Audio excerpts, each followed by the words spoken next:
নজর রাখবো পরবর্তী সংবাদে। রাজ্যে ফের চুরি ছিনতাইয়ের মতন ঘটনা মাথা চাড়া দিয়ে উঠেছে। এবার 3 কুখ্যাত চোর পুলিশের জালে। আমতলী থানার পুলিশের হাতে ধরা পড়ল 3 অভিযুক্ত। মুদি দোকানে চুরি করতে গিয়ে বাজার ব্যবসায়ী সহ পুলিশের হাতে একেবারে ধরা পড়ে যায় 3 জন চোর। সোমবার গভীর রাতের ঘটনা আমতলী বাজারে। পুলিশের কি বক্তব্য শুনুন। কালকে আমতলী বাজারে তারা একটা মুদির দোকানে ঢুকেছিল চুরি করার উদ্দেশ্যে। তো এখানে আমাদের পুলিশ পার্টি এবং বাজার পাহারাদার মিলে তাদের আটক করে এবং আমরা থানায় নিয়ে আসি। এই ব্যাপারে একটা আমতলী থানাতে কেস রেজিস্টার হয়েছে, চুরির কেস, এবং তাদের বিরুদ্ধে যথেষ্ট এভিডেন্স আছে।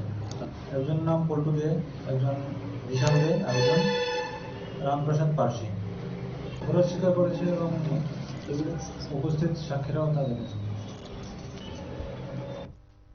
পুলিশের বক্তব্য আপনারা শুনলেন। সোমবার গভীর রাতের ঘটনা এবং তারপরে নিয়ে যাওয়া হয় থানায়, জিজ্ঞাসাবাদ চালানো হচ্ছে। আজকে সকালে আমতলী বাজার ব্যবসায়ীদের পক্ষ থেকে অভিযুক্তদের বিরুদ্ধে লিখিত মামলা দায়ের করা হয় এবং আজ বিকেলে সাংবাদিকদের সামনে সমস্ত বিষয় তুলে ধরলেন আমতলী থানার ওসি। ঘটনাকে কেন্দ্র করে চাঞ্চল্য, অভিযুক্তদের দৃষ্টান্তমূলক শাস্তির দাবি ব্যবসায়ীদের। ছোট্ট বিরতির পর ফিরবো, সঙ্গে থাকুন।